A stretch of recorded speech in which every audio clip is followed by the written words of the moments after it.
Welcome. SST in Marathi by Suhas sir या YouTube चॅनलमध्ये मी तुम्हा सगळ्यांचं सहर्ष स्वागत करतो.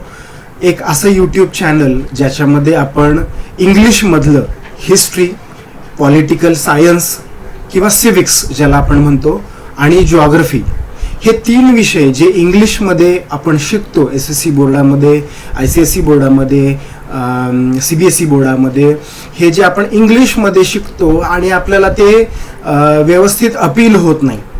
काहीशे किचकट वाटतात, काहीशे अवघड वाटतात. ते विषय आपण साध्या सोप्या आणि मराठी भाषेमध्ये, आपल्या मातृभाषेमध्ये ते विषय शिकणार आहोत. हा चॅनल सुरू करण्याचा माझा जो मानस आहे तो हा आहे की तुम्हाला हिस्ट्री, जिओग्राफी आणि पॉलिटिकल सायन्सचं कन्सेप्च्युअल नॉलेज मला तुम्हाला द्यायचं आहे. मी नेहमी एक गोष्ट म्हणतो की तुम्ही पाठांतर करू नका, पोपटपंची करू नका, 3 इडियट्स मधला चतुर रामलिंगम बनू नका. बनायचं असेल तर रॅन्चो बना. आणि रॅन्चो तुम्हाला कधी बनता येईल? जेव्हा तुम्हाला कन्सेप्ट कळेल, जेव्हा तुम्हाला त्या गोष्टीमध्ये ती कन्सेप्ट काय हे जेव्हा तुम्हाला कळेल त्यावेळी तुम्हाला त्याचं उत्तर परीक्षेमध्ये लिहिता येतं. एक साधं एक्झाम्पल मी तुम्हाला देतो. तुम्हाला तुमच्या घराबद्दल जर लिहायला लावलं तर तुम्ही 2 पानं लिहू शकता का? नक्कीच लिहू शकता. का बरं? तुम्हाला ते पाठ करावं लागतं का की माझं बेडरूम इथं आहे, माझं हॉल इथं आहे, किचन इथं आहे, बाथरूम इथं आहे, TV इथं आहे, हे तुम्हाला पाठ करावं लागतं का रिपीटेडली? नाही, तुम्हाला हे पाठ नाही करावं लागत. तुम्ही हे डायरेक्ट लिहिता, तुम्ही आठवून लिहिता. का? याचं कारण आहे की तुम्हाला ते समजलेलं आहे. तुमचं घर कसं आहे, कुठं आहे, काय आहे हे तुम्हाला समजलेलं आहे. तुम्हाला पाठांतर करावं लागत नाही. लाईकवाईज जर तुम्हाला हिस्ट्री, पॉलिटिकल सायन्स, सिविक्स, जिओग्राफीतल्या कन्सेप्ट कळाल्या, समजल्या तर त्या तुम्हाला तुमच्या भाषेमध्ये पेपरमध्ये लिहिता येतात. काही गरज नाही की तुम्ही गाईडमधली भाषा, गाईड तर बिलकुल वापरू नका. गाईडला तर मी कुबड्या म्हणतो की जो माणूस लंगडा असतो आणि ज्याला चालता येत नाही तो माणूस कुबड्या घेऊन चालतो. गाईड म्हणजे बौद्धिक कुबड्या आहेत, ज्याची बुद्धी चालत नाही, जो मंद आहे त्यांनी गाईड वापरलं तर हरकत नाही. मग तुम्ही मंद आहात का? तुम्ही डोक्यानं किंवा अकलेनं पांगळे आहात का? नाही, बरोबर आहे. त्यामुळे गाईड तर अजिबात वापरायचं नाही.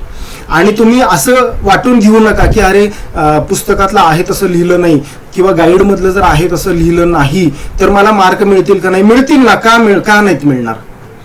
हे बघा, शिक्षणाचा पर्पज हा आहे की तुम्हाला जे शिकवलेलं आहे ते तुम्हाला तुमच्या भाषेत लिहिता येतंय का हे बघणं हा एक्झामचा मोठो असतो, ऑब्जेक्टिव्ह असतो. ठीक आहे. त्यामुळे तुम्ही हे सगळं समजून घ्यायचा प्रयत्न करा आणि एकदा तुम्हाला हे सगळं समजलं की मग तुम्हाला बाकीच्या गोष्टी खूप सोप्या वाटायला लागतील. ठीक आहे. चला, आपण 10th SSC बोर्डाचं 10वीचं हिस्ट्री जे आहे त्यातला आपण पहिला लेसन आज सुरू करणार आहोत, ज्याचं नाव आहे, तुम्हाला स्क्रीनवर दिसते, historiography, history and political science. ह्याचा पेज नंबर 1 काढूया.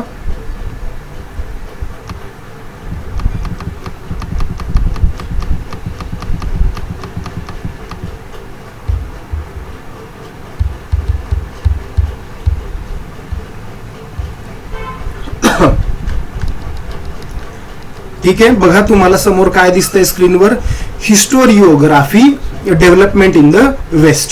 ठीक आहे. आता हा लेसन आज आपण सुरू करणार आहोत. लेसन खूप सोपा आहे, खूप इंटरेस्टिंग आहे. तुम्ही त्याच्या कन्सेप्ट समजून घेतल्या तर तुम्हीच सांगाल की हे किती सोपं आहे.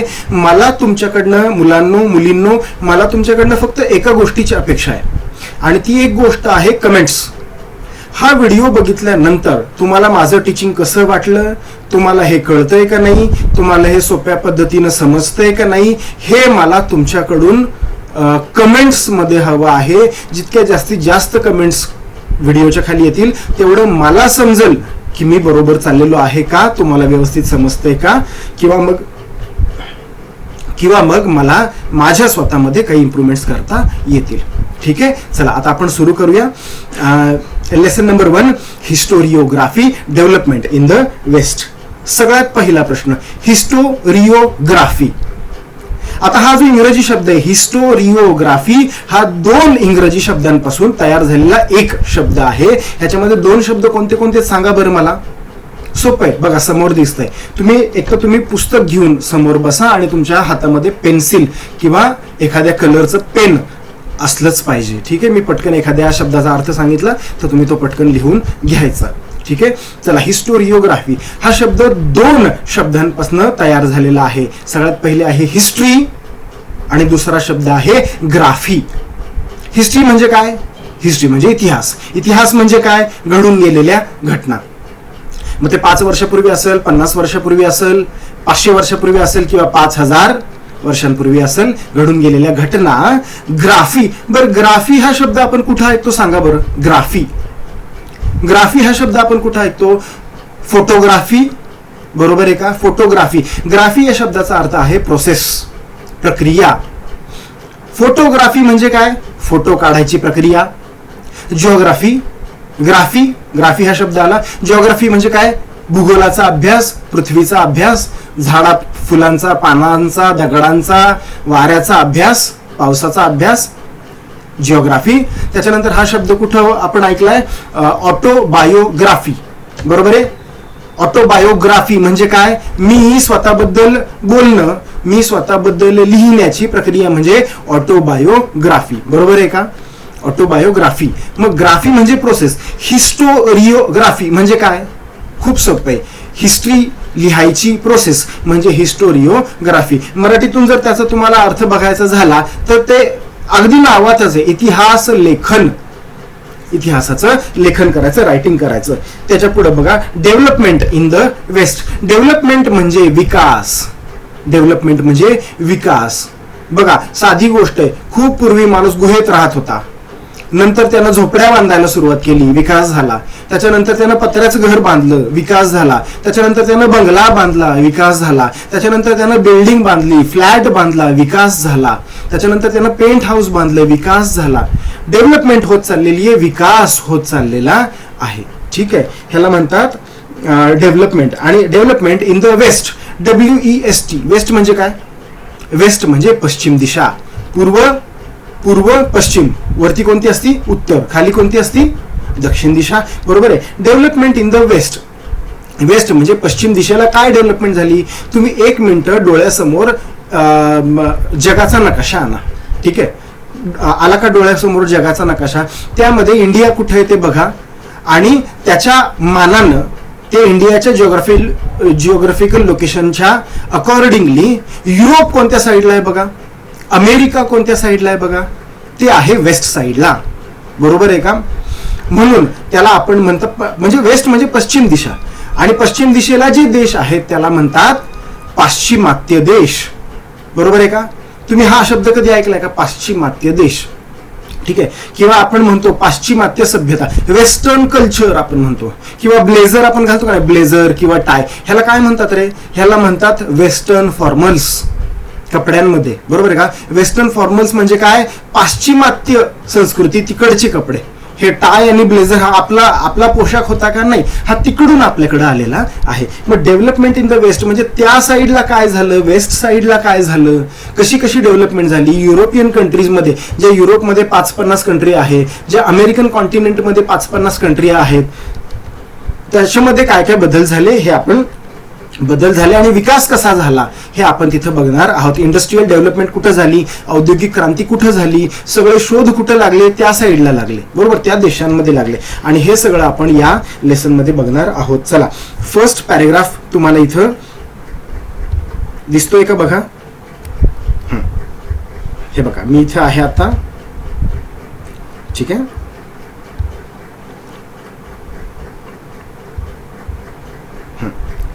इथं हिस्टॉरिकल रिसर्च. रिसर्च हा शब्द पुन्हा 2 इंग्रजी शब्दांपासून तयार झालेला हा एक शब्द आहे, रिसर्च. री म्हणजे काय? रिपीट. री म्हणजे पुन्हा पुन्हा. सर्च म्हणजे काय? शोधत राहायचं, पुन्हा पुन्हा एखादी गोष्ट शोधत राहायची, त्याला म्हणतात रिसर्च करणे. त्याला मराठीमध्ये खूप सुंदर शब्द आहे आणि तो शब्द आहे संशोधन. कुठल्याही गोष्टीमध्ये संशोधन करत जाणं त्याला म्हणतात रिसर्च. बघा, हिस्टॉरिकल रिसर्च म्हणजे हिस्ट्रीचं आपण काय करतो, संशोधनच करतो ना. हिस्टॉरिकल रिसर्च, रायटिंग म्हणजे लिहायचं, and studies are carried out म्हणजे चालत राहणे. हा कसा चालत राहतो, हिस्टॉरिकल रिसर्च, रायटिंग आणि हे कसं चालत राहतो, with an objective of objective. हे बघा, हा शब्द आला, मी इथं हा शब्द सिलेक्ट करतो, दिसतोय का, ऑब्जेक्टिव्ह. हा ऑब्जेक्टिव्ह या शब्दाचा अर्थ काय होतो बाळांनो, ऑब्जेक्टिव्ह म्हणजे उद्देश किंवा उद्दिष्ट. प्रत्येक गोष्टीचं एक ऑब्जेक्टिव्ह असतं. तुम्ही आता हा व्हिडिओ बघताय का नाही, तुमचं काय ऑब्जेक्टिव्ह आहे, तुमचं ऑब्जेक्टिव्ह आहे की आपल्याला हा धडा शिकायचा आहे, हा धडा समजून घ्यायचा आहे, हे तुमचं ऑब्जेक्टिव्ह आहे. तुम्ही आता 10वीची परीक्षा कशासाठी देताय, तुमचं काय ऑब्जेक्टिव्ह आहे की तुम्हाला शिकायचंय, तुम्हाला मोठं बनायचंय, तुम्हाला जॉब करायचा आहे, तुम्हाला बिझनेस करायचा आहे, तुम्हाला करिअर करायचं आहे, तुम्हाला सेटल व्हायचंय. हे तुमचं ऑब्जेक्टिव्ह आहे, हा तुमचा उद्देश आहे, हा तुमचा मोटो आहे, बरोबर आहे का. मग हिस्टॉरिकल रिसर्च, रायटिंग आणि स्टडीचा काय ऑब्जेक्टिव्ह आहे, काहीतरी कारण असेल ना, उगाच काही कामं नाहीत म्हणून तर कुणी हे करणार नाही, बरोबर आहे का. ऑब्जेक्टिव्ह काय आहे, objective of understanding the chronology. Chronology, हे बघा, हा एक शब्द आला, chronology of the past events and their interconnection. हे दोन शब्द समजणं आपल्यासाठी खूप जास्त महत्वाचं आहे. क्रोनॉलॉजी हा शब्द मी तुम्हाला खूप सुंदर आणि सोप्या पद्धतीनं समजून सांगतो. क्रोनॉलॉजी या शब्दाचा जो अर्थ आहे तो आहे कालानुक्रमानुसार घटनांचा तक्ता. आता तुम्हाला काय वाटेल माहिती का, तुम्ही इंग्लिश मिडियमच्या मुलांना आता हे कालानुक्रमानुसार घटनांचा तक्ता हे शब्द ना असे बोर वाटेल की अरे हे सगळं काय चाललंय, सगळं डोक्यावरनं चाललंय असं वाटू शकतं. स्वाभाविक गोष्ट आहे, इंग्लिश मिडियमच्या मुलांना हे थोडंसं आउटडेटेड वाटेल हे शब्द. हरकत नाही, तुम्ही मुद्दा समजून घ्यायचा, याच्यामध्ये प्रयत्न करा आणि तुम्ही कन्सेप्ट समजून घ्यायचा प्रयत्न करा. हे बघा, खूप सोपं आहे. हे बघा, आता मी इथं काय दाखवतोय तुम्हाला, बघा.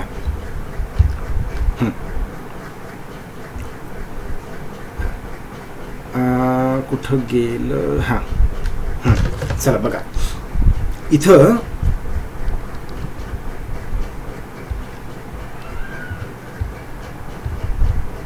हे बघा. आता क्रोनॉलॉजी काय असती बघा बरं का. आपण ना काय करू, आपण रामायणातलं एक्झाम्पल घेऊ. रामायण सगळ्यांना आवडतं. रामायणामधलं आपलं सगळ्यांचं खूप फेवरेट कॅरेक्टर प्रभू श्रीराम, त्यांचं एक तुम्हाला एक्झाम्पल घेऊन सांगतो. हे बघा, सगळ्यात आधी काय झालेलं आहे, इथं तुम्ही स्क्रीनकडे बघा, सगळ्यात आधी झालेला आहे रामाचा जन्म, बरोबर आहे का. मी लिहितो थोडक्यात सांगण्यासाठी. रामाचा जन्म झाला, मग त्याचं शिक्षण झालं, एज्युकेशन झालं, ठीक आहे. मग तो लहानाचा मोठा झाला, त्याचं लग्न झालं, ठीक आहे. मग लग्न झाल्यानंतर काय झालं, त्याला झाला वनवास. आपल्याला ही गोष्ट सगळ्यांना माहिती आहे, ऐकून सगळ्यांना माहिती आहे, म्हणून मी हे उदाहरण घेतोय, ठीक आहे. लग्न झालं, त्याच्यानंतर त्याला झाला वनवास. मग वनवासात तो चालला होता, त्याची बायको सीता म्हणाली की अहो तुम्ही एकटे कसे जाता, मी पण सोबत येते. ती पण गेली. त्याच्यानंतर त्यांचा रामाचा भाऊ कोण होता, लक्ष्मण सुद्धा. आता मग हे तिघं वनवासामध्ये गेले. बरं, वनवासात गेल्यानंतर काय झालंय, वनवासात गेल्यानंतर सीतेचं अपहरण झालं. आणि सीतेचं अपहरण झालं, कुणी केलं अपहरण, रावणानं अपहरण केलं. आणि ते अपहरण केल्यामुळं त्यानं तिला लंकेला घेऊन गेला. त्याच्यानंतर रामाचं आणि रावणाचं युद्ध झालं, इथं लिहितो युद्ध. आणि त्याच्यामध्ये रामानं रावणाला हरवलं, मारून टाकलं, बरोबर आहे का. हे सगळं जे आहे, आता इकडं स्क्रीनकडं बघा, तसे तुम्ही स्क्रीनकडेच बघत असाल खरं, बघा चला. हे बघा, त्याचा जन्म आधी झालेला आहे, त्याच्यानंतर त्याचं शिक्षण झालेलं आहे. त्याचं शिक्षण झालं, तो मोठा झाला म्हणून त्याचं लग्न झालं. त्याचं लग्न झालं, त्याच्यानंतर त्याला वनवास झालेला आहे, ठीक आहे. वनवासात ते सगळे गेले, त्यामुळे रावणानं सीतेचं अपहरण केलं. हे बघा, साधी गोष्ट समजून घ्या. जर सीता वनवासात गेली नसती, अयोध्येमध्येच असती, तर रावणानं तिचं अपहरण केलं असतं का, नसता करू शकला ना. अयोध्याच्या राजमहालामधून ती वनवासात गेली म्हणून तिचं अपहरण झालं. आणि तिचं अपहरण झालं म्हणून रामाचं आणि रावणाचं युद्ध झालं. या सगळ्या घटना एकमेकांसोबत लिंक आहेत. या सगळ्या घटना एकमेकांसोबत इंटरकनेक्टेड आहेत. इंटर म्हणजे एकमेकांसोबत, कनेक्टेड म्हणजे संबंध आहे. या सगळ्या घटनांचा एकमेकांसोबत अतिशय क्लोजली संबंध आहे. येतंय का तुम्हाला लक्षात. याला म्हणतात क्रोनॉलॉजी. एकानंतर दुसरं, दुसऱ्यानंतर तिसरं. आणि हे असंच होणार आहे. तो जन्माला आला आणि मग त्याचं लग्न नाही झालं, मग त्यानं आधी युद्ध केलं आणि नंतर त्यानं शिक्षण घेतलं, असं होऊ शकत नाही. आलं का तुम्हाला क्रोनॉलॉजी लक्षात आली का. 1 2 3 4 अशा क्रमानं ते पुढे सरकत जातं. आणि इंटरकनेक्शन मी पुन्हा एकदा सांगतो, ते वनवासात गेल्यामुळे त्यांचं सीतेचं अपहरण झालं, अपहरण झाल्यामुळे युद्ध झालं, हे सगळं इंटरकनेक्शन आहे. तर बघा फर्स्ट पॅरेग्राफ मधली दुसरी तिसरी लाईन बघा, objective of understanding the chronology of the past event and their interconnection. This is a continuous process. इतिहास जो आहे की नाही, इतिहास हे कंटिन्युअस प्रोसेस आहे. बघा आपल्याला पुन्हा पुन्हा पुन्हा पुन्हा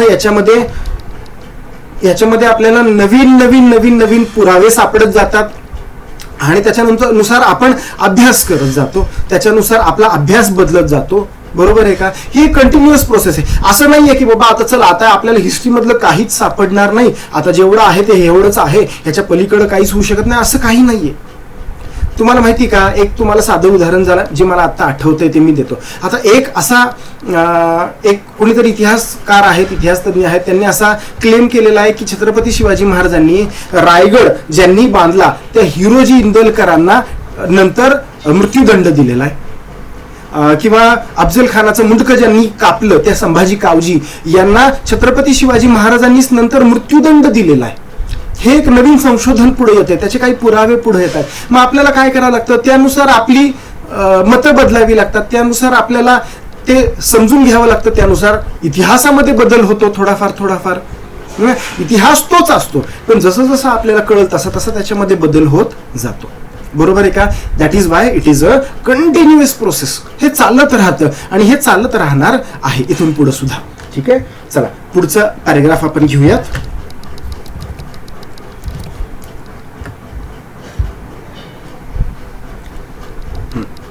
स्क्रीनवर तुम्हाला दुसरा पॅरेग्राफ दिसतोय.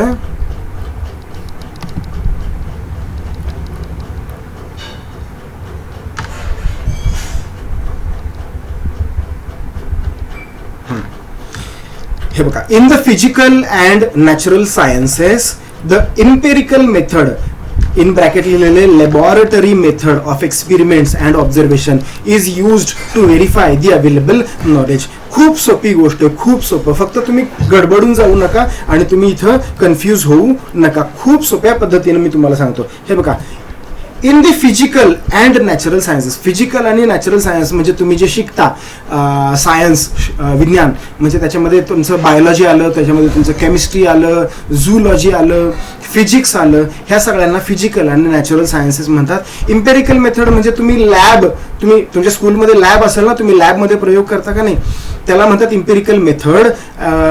ह्याच्यामध्ये काय असतं, एक्सपेरिमेंट करायचा असतो आणि ऑब्झर्वेशन्स असतात. बरोबर आहे का? ह्याच्यामध्ये हे टाकलं की काय तयार होतं, या कलरचं आणि या कलरचं एक टाकलं की तिसराच कलर तयार होतो. बरोबर आहे का नाही? हे याला म्हणतात empirical method. Is used to verify the available knowledge. Verify करायचंय. व्हेरीफाय म्हणजे पडताळणी करायची. बरोबर आहे का? हे बरोबर आहे का चुकीचं आहे? व्हेरीफाय करायचं. बरोबर आहे का? आता तुम्हाला एक साधं एक्झाम्पल सांगतो बरं का. This method allows formulating laws that remain true irrespective of time and space. मी तुम्हाला हे काय ते एक साध्या एक्झाम्पल मधनं सांगायचा प्रयत्न करतो. तुम्ही लॅबमध्ये गेले, ठीक आहे. आता तुम्ही असं विचार करा की तुम्ही लॅबमध्ये आहात. हायड्रोक्लोरिक ऍसिड आपण घेतलं, ठीक आहे, आणि हायड्रोक्लोरिक ऍसिड आणि सोडियम हायड्रॉक्साईड, बघा बरं का, हायड्रोक्लोरिक ऍसिड आणि सोडियम हायड्रॉक्साईड आपण एकत्र केलं, तयार काय होणार आहे? तयार होणार आहे सोडियम क्लोराईड. बरोबर आहे का? हे तयार होणार आहे. बरोबर आहे का? तुम्ही काय केलं? एक्सपेरिमेंट केलं आणि ते ऑब्झर्व केलं की ते झालं का? झालं, डेफिनेटली झालं. बघा बरं का, ते तुमच्या समोर घडतंय. This method allows formulating laws and remain that remains true irrespective of time and space. बघा, तुम्ही कधीही करा, दुपारी 12 वाजता करा, तेच होणार आहे. रात्री 10 वाजता करा, तेच होणार आहे. 100 वर्षापूर्वी कुणी केलं असेल तरी हेच होणार आहे. 100 वर्षांनंतर जरी कुणी केलं, हायड्रोक्लोरिक ऍसिड मध्ये सोडियम हायड्रॉक्साईड टाकलं तरी उत्तर एकच येणार आहे, सोडियम क्लोराईड. बरोबर आहे का? Irrespective of time and space. तुम्ही भारतामध्ये बसून करा, महाराष्ट्रामध्ये बसून करा, उत्तर तेच येणार आहे. पाकिस्तानात बसून करा, उत्तर तेच येणार आहे. अमेरिकेत बसून करा, उत्तर तेच येणार आहे. Those laws can be tested and proved repeatedly. तुम्ही 10 वेळा करा, तेच होणार आहे. 1000 वेळा करा, तेच होणार आहे. बरोबर आहे का? चुकतंय का काही? बघा, म्हणजे सायन्स किती सोपं आहे विचार करा. ठीक आहे, सायन्स, आणि ते प्रूफ करणं किती सोपं आहे. पण बघा बरं का, आता हा पण इथं आला आणि हा पण फार महत्वाचा आहे. ठीक आहे. पुढचं बघा, हे बघा मी हा जो पॅरेग्राफला आता मी सिलेक्ट करतोय, ठीक आहे. हे बघा, ही in historical research, I am on third paragraph. In historical research, आता हिस्टॉरिकल रिसर्च मध्ये काय होते बघा, हे बघा, in historical research it may not बी,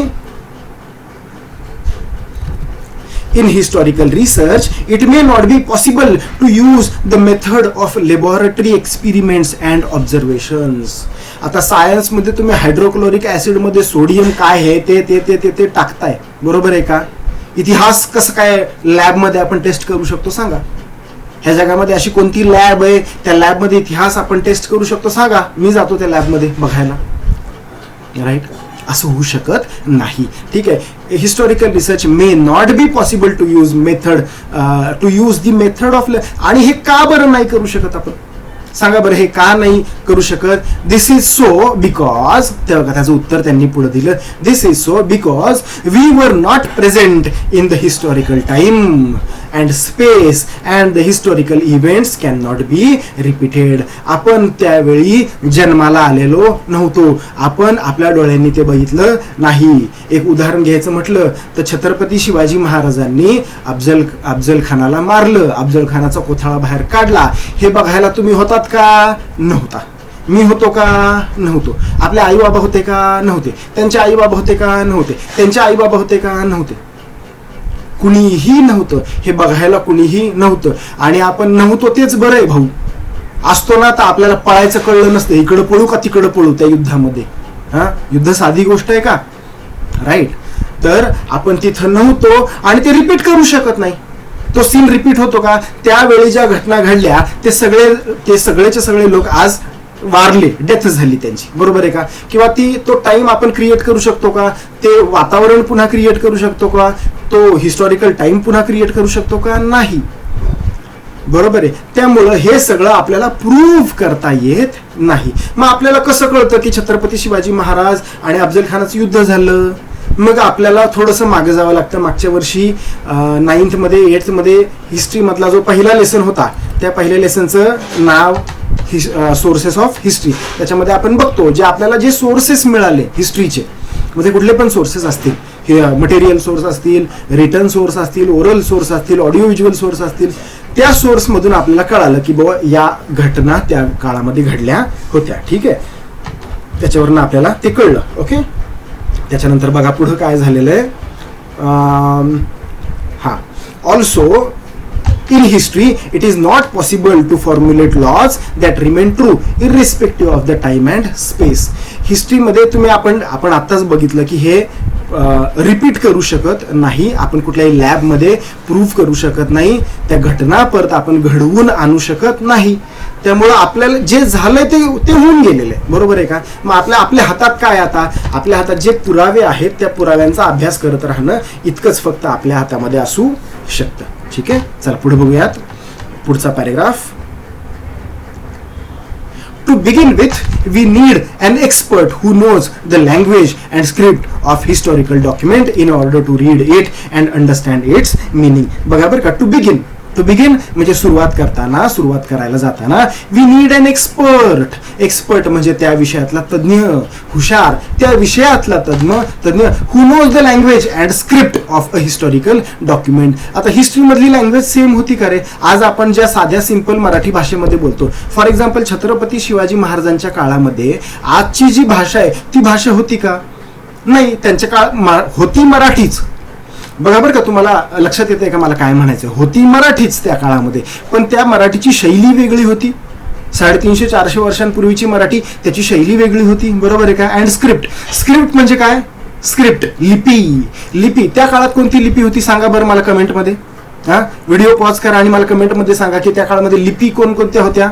अनेक लिप्या होत्या. 2 लिप्यांची नावं सांगू का? एक होती मोडी लिपी, बरोबर आहे का, मोडी लिपी. एक होती ब्राह्मी लिपी, नंतर आली देवनागरी लिपी, ठीक आहे. बघ आता या लिपी आहेत का नाही. आता मोडी लिपी तुम्हाला वाचता येते का? मला वाचता येते का? नाही, कुणालाच वाचता येत नाही. म्हणजे ह्या जगामध्ये महाराष्ट्रामध्ये 1% सुद्धा अशी लोक नाहीत ज्यांना मोडी लिपी वाचता किंवा अंडरस्टँड होते, बरोबर आहे का. मग आपल्याला काय लागेल? समजा आपल्याला एखादं पत्र मिळालं आणि ते पत्र मोडी भाषेमध्ये, तर काय त्यातलं डोंबलं कळतंय का तुम्हाला आणि आम्हाला तरी?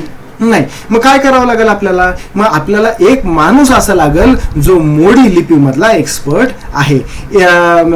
Script of historical document in order to read it and understand its meaning. तो वाचल, तो समजून घेईल आणि तो आपल्याला समजून सांगेल. ठीक आहे. त्याच्यानंतर बघा काय झालेलं आहे. ऑल्सो बघा बरं का मी कुठे, also the experts can examine the authenticity of the document by using criteria such as learning style. बघा बरं का मी काय म्हणतोय. also the expert can examine the authenticity. authenticity म्हणजे विश्वासार्हता. एक पत्र मी तुम्हाला दाखवलं की हे पत्र छत्रपती शिवाजी महाराजांनी औरंगजेबाला लिहिलेलं आहे. कशावरनं खरं आहे? मी कुठलाही कागद दाखवेन तुम्हाला, बरोबर आहे का? ते खरं आहे कशावरनं? तर ते खरं तो जो एक्सपर्ट आहे तो त्याच्यामध्ये तो बघून सांगतो. त्याच्यामध्ये काय काय लेटरिंग स्टाईल म्हणजे तुम्हाला एक गंमत सांगतो. मोडी लिपी आहे का नाही मोडी लिपी. आता आपण कसं लिहितो चला तुम्हाला एक एक्झाम्पल सांगतो बरं का. इथं हा इथं बघा.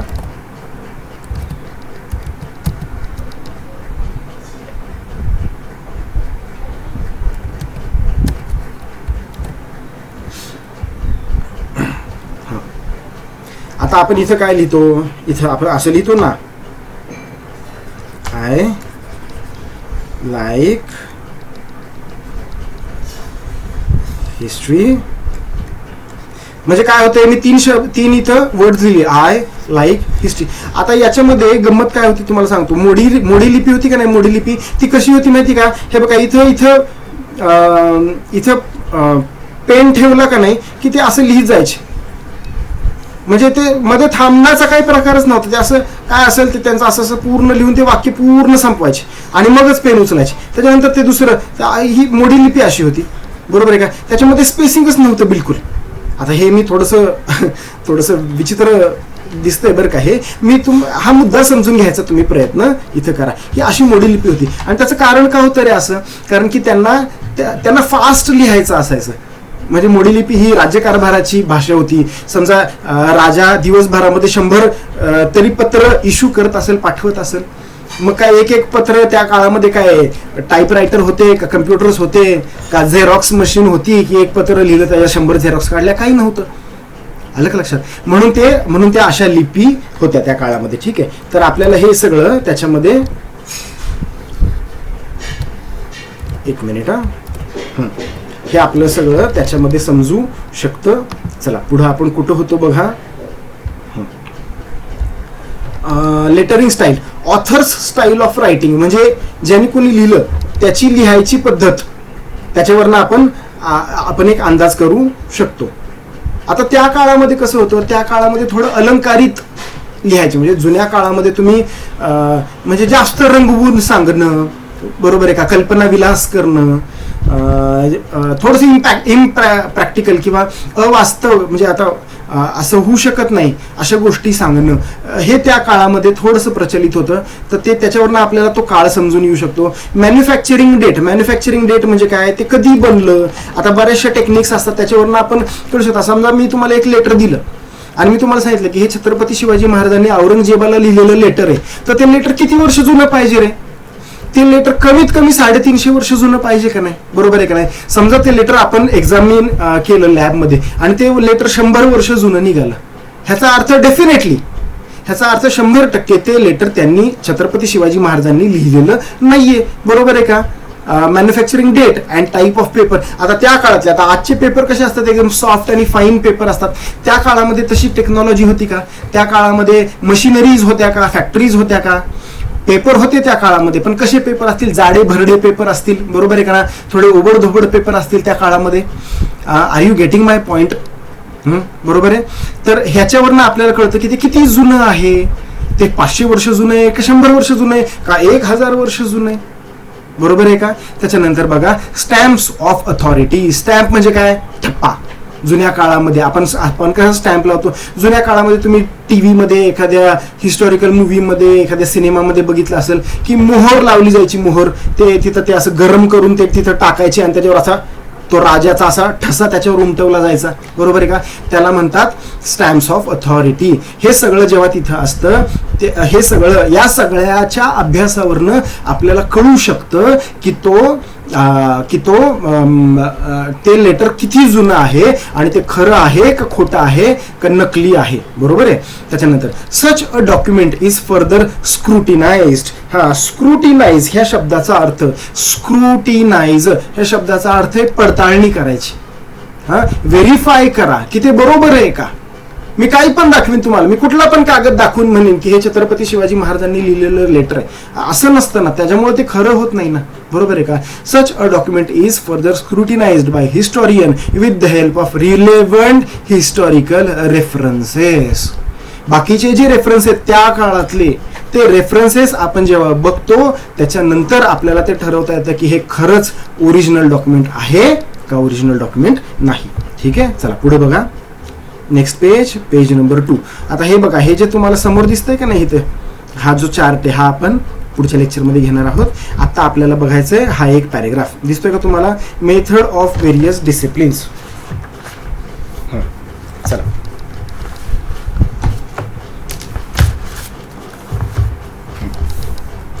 बघा, आता मी इथं काय म्हणतोय, methods of various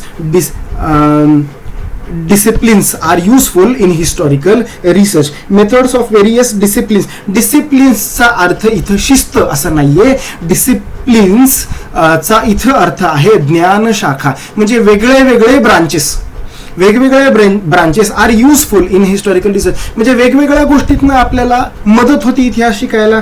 for example कोणते कोणते सांगा बरं. पहिलं आर्किओलॉजी. आर्किओलॉजी हा शब्द आपण बऱ्याचदा ऐकतो, हिस्ट्रीमध्ये लहानपणापासून तुम्ही ऐकत आलेला असाल. आर्किओलॉजी म्हणजे अभिलेखागार. आता ठीक आहे, तुम्ही काय हे मराठीचे शब्द तुम्हाला थोडेसे जड जातील, थोडेसे जरा पचायला जड जातील, पण ठीक आहे, काही फार त्याचं टेन्शन घ्यायचं काही कारण नाही. आर्किओलॉजी. त्याच्यानंतर आर्कायव्हल सायन्स म्हणजे जुने डॉक्युमेंट्स किंवा पुरातत्व खातं, हा शब्द तुम्ही ऐकलाय का. पुरातत्व खातं जे हिस्ट्रीचा खूप अभ्यास करतात, त्यातनं आपल्याला ते सगळं समजतं. त्याच्यानंतर बघा मॅन्युस्क्रिप्टोलॉजी. मॅन्युस्क्रिप्टोलॉजी म्हणजे काय, हस्तलिखित. हस्तलिखित, हस्त म्हणजे हात, लिखित म्हणजे लिहिलेलं, हाताने लिहिलेले डॉक्युमेंट्स. किती ओरिजिनल डॉक्युमेंट्स असतील विचार करा, त्याला म्हणतात मॅन्युस्क्रिप्टोलॉजी. त्याच्यानंतर काय आहे, त्याच्यानंतर आहे इपिग्राफी. इपिग्राफी, हे बघा ग्राफी हा शब्द परत आला. इपिग्राफीचा अर्थ काय पुढे दिलेला आहे त्यांनी in bracket, study of inscription. Inscription म्हणजे काय, दगडावर कोरलेलं किंवा मेटलवर कोरलेलं, हा त्याला म्हणतात इन्स्क्रिप्शन. इपिग्राफी म्हणजे त्याच्यावरनं आपल्याला कळतं. आता तुम्हाला सांगू का, श्रीमान दुर्गेश्वर रायगडावर तुम्ही जर कधी गेलात तर तिथं जे वाडेश्वराचं महादेवाचं मंदिर आहे त्याच्या समोर एक खूप मोठा शिलालेख आहे. हा, संस्कृत मधला शिलालेख, हे 8 ओळींचा तो शिलालेख आहे. आणि त्याच्यावर त्यांनी त्या काळातल्या काही घटना, म्हणजे तो कुणी बांधला, कधी बांधला, कोणत्या मुहूर्तावर बांधला, तिथं काय काय त्या रायगडावर बांधलं हे त्याच्यामध्ये त्यांनी लिहिलेलं आहे. ते त्याचा अभ्यास करणं त्याला म्हणतात इपिग्राफी. त्याच्यानंतर काय लिहिलेलं आहे, analysis of learning style. Again analysis of lettering style. Lettering म्हणजे मोडी लिपी असेल, ब्राह्मी लिपी असेल, देवनागरी लिपी असेल किंवा अजून काही लिपी असतील त्या काळातल्या, बरोबर आहे. त्याच्यानंतर काय आहे, लिंग्विस्टिक्स. लिंग्विस्टिक्सचा अर्थ असतो भाषा रचना शास्त्र. भाषा कोणत्या कोणत्या होता, आता मोडी ही एक वेगळीच भाषा आहे ना, बरोबर. ब्राह्मी ही एक वेगळीच भाषा आहे ना, मग त्या भाषा किंवा इंग्लिश. आता तुम्हाला सांगू का, इंग्लिशमध्ये पण आजचं इंग्लिश आणि त्या काळातलं इंग्लिश याच्यामध्ये पण खूप सारा फरक आहे. तुम्हाला माहिती का, वी आपण काय लिहितो, वी आर कमिंग. वी म्हणजे कसं, WEV लिहितो का नाही आपण, त्या काळामध्ये WEE असा वी लिहिला जायचा. माहिती का तुम्हाला ही गोष्ट. म्हणजे त्याच्यामध्ये बदल होत गेला, जसा काळ पुढे सरकतो, जसा टाइम पुढे सरकत जातो तसा या सगळ्या गोष्टींमध्ये बदल होत जातो. ठीक आहे, त्यामुळे त्या भाषेचा अभ्यास करणं आपल्यासाठी गरजेचं असतं. किंवा आपण अजून एक गोष्ट बघतो बघा, एक शहरी लँग्वेज असते, एक ग्रामीण लँग्वेज असते. दोन्ही मराठीच आहे, पण शहरातली मराठी वेगळी असती, गावाकडची मराठी वेगळी असती. हे सगळं कम्स अंडर लिंग्विस्टिक्स. त्याच्यानंतर बघा न्यूमिस्मॅटिक्स म्हणजे काय, स्टडी ऑफ कॉइन्स, शिक्के, कॉइन्स. आता तुम्ही इथे व्हिडिओ पॉज करायचा आहे आणि मला कमेंटमध्ये सांगायचं आहे की छत्रपती शिवाजी महाराजांच्या काळामध्ये 2 कॉइन्स होते, ते दोन कॉइन्स कोणते कोणते आहेत. मी तुम्हाला एक त्याच्यामध्ये छोटंसं त्याच्यामध्ये हिंट देणार आहे. एक कॉइन होता सोन्याचा आणि एक कॉइन होता तांब्याचा म्हणजे कॉपरचा. त्या कॉइन्सची नावं काय होती हे तुम्ही मला इथं कमेंटमध्ये सांगायचं आहे. ठीक आहे. चला, स्टडी ऑफ कॉइन्स आणि त्याच्यानंतर जेनिओलॉजी, स्टडी ऑफ लाइनेज, म्हणजे त्याला मराठीमध्ये म्हणतात वंशावळ, वंश, वडील, त्यांचा मुलगा, मुलाचा मुलगा, बरोबर आहे का. आता मी तुम्हाला इथे एक टास्क देणार आहे. छत्रपती शिवाजी महाराजांची वंशावळ काय होती हे तुम्ही मला सांगायचं आहे, तुम्ही कमेंटमध्ये लिहायचं आहे. म्हणजे मी तुम्हाला एक हिंट देतो. छत्रपती शिवाजी महाराज, त्यांचे वडील कोण होते? शहाजी राजे भोसले. शहाजी राजे भोसलेंचे वडील कोण होते? शोधा, सांगा, कमेंटमध्ये सांगा. आणि तुम्ही असं लिहायचं की शहाजी राजेंच्या वडिलांचं नाव, त्यांच्या पुढे डॅश, मग त्यांचा मुलगा शहाजी राजे भोसले डॅश, त्यांचा मुलगा शिवाजी राजे भोसले डॅश. शिवाजी राजांच्या मुलाचं नाव काय होतं? लिहा. त्यांच्या मुलाचं नाव काय होतं? त्यांच्या मुलाचं नाव काय होतं? त्यांच्या मुलाचं नाव काय होतं? बघू बरं तुम्हाला हे सगळं लिहिता येतंय का. चला, हे तुम्ही तिथं लिहायचं आहे, एक्सेट्रा. इथपर्यंत आपलं झालं historiography development in the West या लेसनचं इंट्रोडक्शन. ठीक आहे. बघा, साध्या सोप्या मराठी भाषेमध्ये तुम्हाला एक्सप्लेन करायचा प्रयत्न करतो आहे. आय होप तुम्हाला हे सगळं समजत असेल. हिस्ट्री आणि जिओग्राफी, पॉलिटिकल सायन्स याच्यासारखे सुंदर विषय ह्या जगामध्ये कुठले नाहीत. हे सगळं खूप सुंदर आणि खूप जास्त इंटरेस्टिंग आहे. ठीक आहे. तुम्ही मला कमेंट करून सांगा की तुम्हाला हे कसं वाटतंय. आणि पुढच्या लेक्चरमध्ये म्हणजे पुढच्या व्हिडिओमध्ये आपण सुरुवात करणार आहोत 1.1 ट्रॅडिशन ऑफ हिस्टोरिओग्राफी. चलो, ठीक आहे. चला, मी तुमच्या कमेंट्सची वाट बघतोय. चलो, बाय.